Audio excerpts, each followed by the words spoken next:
देखिए, कोई व्यक्ति अपने कार्यों से महान होता है, अपने जन्म से नहीं। तो आप भी अच्छे काम कीजिए, आप भी महान बन सकते हैं। देखिए, आज है 18 अक्टूबर का दिन और आज की वीडियो में जितने भी प्रश्न हैं बहुत इंपॉर्टेंट है आपकी सभी परीक्षाओं के लिए। तो शुरू से लास्ट तक वीडियो बन रही है और इस वीडियो को पूरा देखने के बाद आज की पीडीएफ जो है आप डाउनलोड कर सकते हैं वीडियो के डिस्क्रिप्शन बॉक्स से और हमारे टेलीग्राम चैनल से। और देखिए, नीचे हमारे वीडियो के डिस्क्रिप्शन बॉक्स में है हमारे सोशल मीडिया की सभी लिंक आपको मिल जाएगी, वहाँ पे क्लिक करके इसको प्लीज़ फॉलो जरूर कर लीजिएगा। और जो लोग हैं वो चैनल को सब्सक्राइब करके बेल आइकन जरूर प्रेस कर देंगे ताकि आने वाले सभी वीडियो का नोटिफिकेशन आपको ऑटोमेटिक मिलता रहे। और जितने भी मंथली करंट अफेयर के वीडियो मैंने अपलोड किए हैं उसको जो है आप देखकर अपना रिवीजन जरूर करते रहिए। देखिए, मंथली करंट अफेयर का जो वीडियो होता है ये केवल और केवल 1.5 घंटे लगभग 1.5 घंटे का होता है, ठीक है। तो 1.5 घंटे में जो है आप क्या करते हैं, पूरे एक महीने के 300 प्रश्नों को रिवाइज करते हैं। तो रिवीजन करते रहिए डेली ताकि आपका जो है आने वाला जो एग्जाम है उसके समय लोड कम रहे आपके ऊपर, ठीक है। देखिए, पहला प्रश्न आज का कि अंतरराष्ट्रीय गरीबी उन्मूलन दिवस यानी कि international day for the eradication of poverty कब मनाया जाता है। तो देखिए, अंतरराष्ट्रीय गरीबी उन्मूलन दिवस को हम 17 अक्टूबर को हर साल मनाते हैं। और 2022 के लिए अंतर्राष्ट्रीय गरीबी उन्मूलन दिवस की थीम है व्यवहार में सभी के लिए गरिमा यानी कि dignity for all in practice. और अगला प्रश्न हमारा है कि मछली उत्पादन के मामले में भारत विश्व में किस स्थान पर है। तो देखिए, मछली के उत्पादन में भारत विश्व में तीसरे स्थान पर है। देखिए, हाल ही में केंद्रीय मत्स्य पालन पशुपालन और डेयरी राज्य मंत्री डॉक्टर एल मुरुगन ने हाल ही में कहा कि भारत मछली उत्पादन के मामले में दुनिया में तीसरे स्थान पर है। और देखिए, भारत चीन के बाद दुनिया का तीसरा सबसे बड़ा मछली उत्पादक और दूसरा सबसे बड़ा जलीय कृषि देश है। और देखिए, कर्नाटक का विशेष उल्लेख करते हुए अपने स्टेटमेंट में केंद्रीय मंत्री ने बताया कि जो कर्नाटक राज्य है इसको बुनियादी सुविधाओं के विकास के लिए 2020-21 से आज तक प्रधानमंत्री मत्स्य संपदा योजना के तहत कुल 734.77 करोड़ रुपए आवंटित किए गए हैं। अब देखिए, यहाँ पे एक योजना का नाम है, इसका नाम है प्रधानमंत्री मत्स्य संपदा योजना। ये है क्या चीज़? देखिए, जो प्रधानमंत्री मत्स्य संपदा योजना है ये मत्स्य पालन के क्षेत्र के सतत और जिम्मेदार विकास के माध्यम से नीली क्रांति लाने की दृष्टि से जो है इसको लॉन्च किया गया था। देखिए, जो आपका मत्स्य पालन क्षेत्र है इसमें PMMSY यानी कि प्रधानमंत्री मत्स्य संपदा योजना जो है इसका मुख्य आदर्श वाक्य है सुधार प्रदर्शन और परिवर्तन। देखिए, मत्स्य पालन विभाग मत्स्य पालन पशुपालन और डेयरी मंत्रालय कार्यान्वयन एजेंसी है। और आपको बता दूं जो आपका ये प्रधानमंत्री मत्स्य संपदा योजना है, ठीक है, तो इसको दो अलग अलग घटकों के साथ एक छत्र योजना के रूप में लॉन्च किया गया था। और इसका पहला घटक है केंद्रीय क्षेत्र योजना और दूसरा है केंद्र प्रायोजित योजना। और देखिए, जो केंद्र प्रायोजित योजना है इसके घटक को आगे गैर लाभार्थी उन्मुख और लाभार्थी उन्मुख उप घटकों गतिविधियों में जो है विभाजित किया गया है। तो ये है आपका प्रधानमंत्री मत्स्य संपदा योजना। और देखिए, भारत के लिए जो मत्स्य पालन है इसका क्या महत्व है। देखिए, भारत में बहुत सारे ऐसे लोग हैं जो मछली पालन करके अपनी एक तरीके से अपना जीवन यापन कर रहे हैं और उसी पर पूरी तरीके से निर्भर हैं।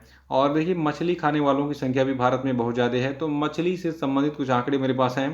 देखिए, भारत दुनिया में जलीय कृषि के माध्यम से मछली का दूसरा प्रमुख उत्पादक है। याद रखिएगा, भारत जो है ये जलीय कृषि के यानी कि एक तालाब में मछली पालन करने वाले लोगों की बात हो रही है यहाँ पे, तो उसको जलीय कृषि कहते हैं। तो जलीय कृषि के माध्यम से मछली का दूसरा प्रमुख उत्पादक है दुनिया का भारत। और देखिए, भारत दुनिया में मछली का चौथा सबसे बड़ा निर्यातक भी है क्योंकि ये वैश्विक मछली उत्पादन में 7.7% योगदान देता है भारत। और एक खास बात और 2017 से 18 में भारत से कुल निर्यात में मछली का लगभग 10% और कृषि निर्यात का लगभग 20% हिस्सा था। देखिए, मत्स्य पालन और जलीय कृषि उत्पादन भारत के सकल घरेलू उत्पाद में लगभग 1% और कृषि सकल घरेलू उत्पाद में 5% से अधिक का योगदान देते हैं। और देखिए, भारत में लगभग 28 मिलियन लोग जो है ये मत्स्य पालन के क्षेत्र में कार्यरत हैं। तो 1 मिलियन मतलब हो गया 10 लाख, ठीक है। तो इससे मल्टीप्लाई कर लीजिए 28 से, आपको पूरा आंकड़ा मिल जाएगा। बस मोटी मोटा याद रखिए कि 28 मिलियन लोग भारत में मत्स्य पालन के क्षेत्र में कार्यरत हैं यानी कि मछली पालन करके या फिर मछली मार के उसको बेच के जो है अपना जीवन यापन कर रहे हैं। और तीसरा प्रश्न है कि किस कंपनी ने भारत की पहली एल्यूमिनियम फ्रेट ट्रेन रेक को जो है विकसित किया है। तो देखिए, भारत का जो पहला एल्यूमिनियम से बना हुआ फ्रेट ट्रेन रेक है इसको विकसित किया है हिंडाल्को ने।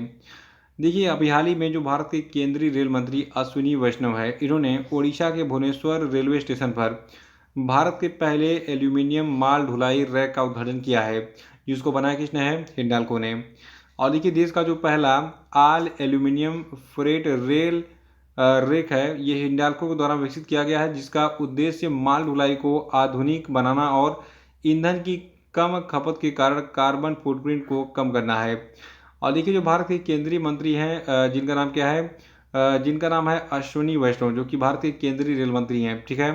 तो इन्होंने बताया कि एक रेक अपने जीवन काल में कुल 14,500 टन कार्बन डाइऑक्साइड उत्सर्जन को कम कर सकता है।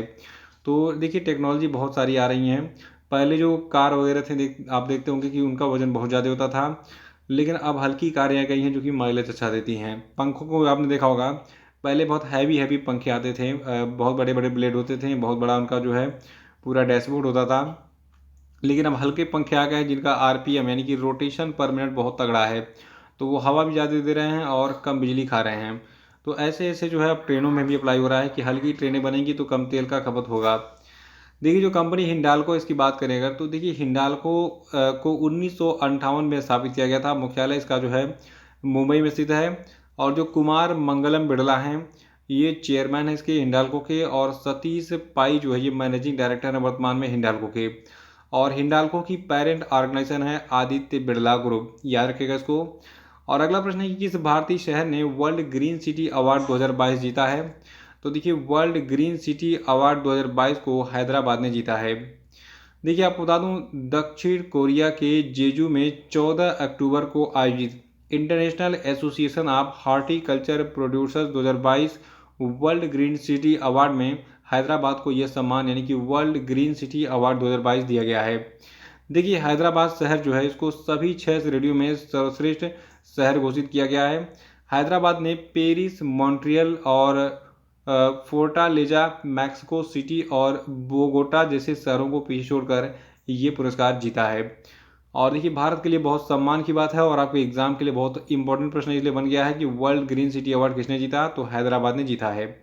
देखिए इसके अलावा हैदराबाद ने living green for economic recovery and inclusive growth की कैटेगरी में भी राज्य के तेलंगाना हरिता हरम कार्यक्रम के लिए पुरस्कार जीता है। तो इसको नोट कर लीजिएगा, एग्जाम के लिए इंपॉर्टेंट प्रश्न है। और अगला प्रश्न है कि अंतर्राष्ट्रीय सौर गठबंधन की 5वीं सभा किस देश की अध्यक्षता में आयोजित की जा रही है? तो देखिए जो अंतर्राष्ट्रीय सौर गठबंधन की 5वीं सभा है, ये भारत में आयोजित की जा रही है। 17 तारीख को ये शुरू हुआ है और 20 अक्टूबर तक चलेगा। यानी कि जो 5वीं बैठक है अंतर्राष्ट्रीय सौर गठबंधन की, यह 17 से 20 अक्टूबर 2022 तक चलेगी और इसका जो आयोजन है ये नई दिल्ली में हो रहा है। देखिए भारत के बिजली और नवीन तथा नवीकरणीय ऊर्जा मंत्री आर के सिंह इस बैठक की अध्यक्षता कर रहे हैं। और देखिए आपको बता दूं, इस सभा के दौरान 109 सदस्य देशों के प्रतिभागी इस 4 दिवसीय आयोजन में भाग ले रहे हैं और इस अवसर पर सभी सदस्य देश कम कार्बन वाली अर्थव्यवस्था की दिशा में अपने अनुभव साझा करेंगे। देखिए जो अंतर्राष्ट्रीय सौर गठबंधन है, इसकी सभा सालाना मंत्री स्तर पर आयोजित की जाती है और इसमें इंटरनेशनल सोलर अलायंस के ढांचे के समझौते के कार्यान्वयन से संबंधित जो है निर्णय लिए जाते हैं। तो इसको याद रखिएगा कि 5वीं सभा जो है इंटरनेशनल सोलर अलायंस की यानी कि अंतर्राष्ट्रीय सौर गठबंधन की, इसकी अध्यक्षता भारत कर रहा है और 17 से 20 अक्टूबर तक जो है इसकी अध्यक्षता भारत के दौरान नई दिल्ली में की गई। और अगला प्रश्न है, प्रश्न छोड़िए, अभी थोड़ा सा हम इंटरनेशनल सोलर अलायंस के बारे में बात कर लेते हैं। देखिए जो इंटरनेशनल सोलर अलायंस है, इसका हेडक्वार्टर गुरुग्राम हरियाणा में है और इसकी स्थापना 30 नवंबर 2015 को हुई थी और इसके डायरेक्टर जनरल है वर्तमान में अजय माथुर। और देखिए जो इंटरनेशनल सोलर अलायंस है, इसकी ऑफिशियल लैंग्वेज है हिंदी, फ्रेंच और इंग्लिश। और देखिए इंटरनेशनल सोलर अलायंस के संस्थापक हैं प्रधानमंत्री मोदी और फ्रैंकोइस हॉलैंडे। अगला प्रश्न है कि हाल ही में भारत सरकार ने पहली बार किस भारतीय भाषा में एमबीबीएस कोर्स की किताबें लॉन्च की? तो देखिए हाल ही में भारत सरकार ने पहली बार हिंदी भाषा में जो है एमबीबीएस कोर्स की किताबें लॉन्च की हैं। देखिए अब आप जो है, जो अगर आप एमबीबीएस कर रहे हैं, आपको अंग्रेजी में किताब पढ़ने में दिक्कत हो रही है, तो हिंदी में जो किताबें लॉन्च की गई है उसको पढ़कर अपनी पढ़ाई कंप्लीट कर सकते हैं। हिंदी में एमबीबीएस की परीक्षा में लिख सकते हैं। और साथ में इसके बाद इंजीनियरिंग की किताबें भी जो है अब तैयारी हो रही है कि उसको भी हिंदी में लॉन्च किया जाए ताकि हमारी जो राष्ट्रीय भाषा है इसको बढ़ावा मिले। देखिए, केंद्रीय मंत्री अमित शाह ने भारत में पहली बार मध्य प्रदेश के भोपाल में एमबीबीएस कोर्स की किताबें हिंदी में लॉन्च की हैं। जो केंद्रीय मंत्री अमित शाह हैं, जो कि भारत के गृह मंत्री हैं, उन्होंने ये भी बताया कि चिकित्सा शिक्षा यानी कि मेडिकल के साथ साथ अब जल्द ही इंजीनियरिंग में जो किताबें होंगी, पढ़ाई जाएंगी, उनको भी हिंदी में लॉन्च किया जाएगा। और अमित शाह ने कहा कि पीएम मोदी ने नई शिक्षा नीति में बच्चे को मातृभाषा में शिक्षा देने का जो जो ऐलान किया था, उसको ये साकार कर रहे हैं और इसी को महत्व देकर एक बहुत ही ऐतिहासिक फैसला लिया गया है कि एमबीबीएस की किताबें हिंदी में लॉन्च की जाएं और इसके बाद फिर इंजीनियरिंग की किताबें भी हिंदी में लॉन्च किए जाएं। अगला है कि कौन सा देश 90वीं इंटरपोल महासभा की मेजबानी करेगा। तो देखिए, जो 90वां इंटरपोल महासभा होगा, इसकी मेजबानी भारत में की जाएगी और 18 अक्टूबर से ये मेजबानी शुरू होगी और 21 अक्टूबर 2022 तक ये कार्यक्रम चलेगा और इसका आयोजन स्थल रहेगा दिल्ली का प्रगति मैदान, यानी कि दिल्ली के प्रगति मैदान में 18 अक्टूबर से 21 अक्टूबर तक 90वीं इंटरपोल महासभा की मेजबानी भारत करेगा। और आपको बता दूं, देखिए, इंटरपोल जो है, आपने पिक्चरों में बहुत देखा होगा कि कोई अपराधी अगर भाग के विदेश जाता है तो इंटरपोल को सूचना दी जाती है और इंटरपोल यानी कि जो इंटरनेशनल पुलिस है, ये क्या करती है, उसको ढूंढती है, पकड़ती है और उसको फिर जो है उस देश के हवाले कर देती है जिस देश का वो अपराधी है। देखिए, ये जो आपका ये इंटरपोल महासभा है, ठीक है, तो इंटरपोल महासभा इंटरपोल की सर्वोच्च शासी निकाय है जिसमें 195 सदस्य देशों में से जो प्रत्येक देश हैं, इन सभी के प्रतिनिधि भाग लेते हैं। और देखिए, भारत इंटरपोल के सबसे पुराने सदस्यों में से एक है और भारत वर्ष 1949 में जो है इस संगठन में शामिल हुआ था, यानी कि इंटरपोल महासभा में शामिल हुआ था। देखिए, इंटरपोल की बात करें तो इसको इंटरनेशनल क्रिमिनल पुलिस ऑर्गेनाइजेशन कहते हैं हम। याद रखिएगा, इंटरपोल को इंटरनेशनल क्रिमिनल पुलिस ऑर्गेनाइजेशन कहा जाता है और इंटरपोल की जो मुख्यालय इसका मुख्यालय फ्रांस के लियोन में है और इसके प्रेसिडेंट हैं वर्तमान में अहमद नासिर अल रईसी और इंटरपोल की स्थापना 7 सितंबर 1923 को की गई थी। अगला प्रश्न है कि इसरो के प्रस्तावित NGLV प्रक्षेपण यान प्रणाली में एन का क्या मतलब है, जो कि PSLV की वर्तमान परिचालन प्रक्षेपण प्रणाली को रिप्लेस कर सकता है। तो देखिए, NGLV का पूरा नाम रट डालिए क्योंकि PSLV का आपने नाम रटा था। देखिए, NGLV का पूरा नाम है नेक्स्ट जनरेशन लॉन्च व्हीकल।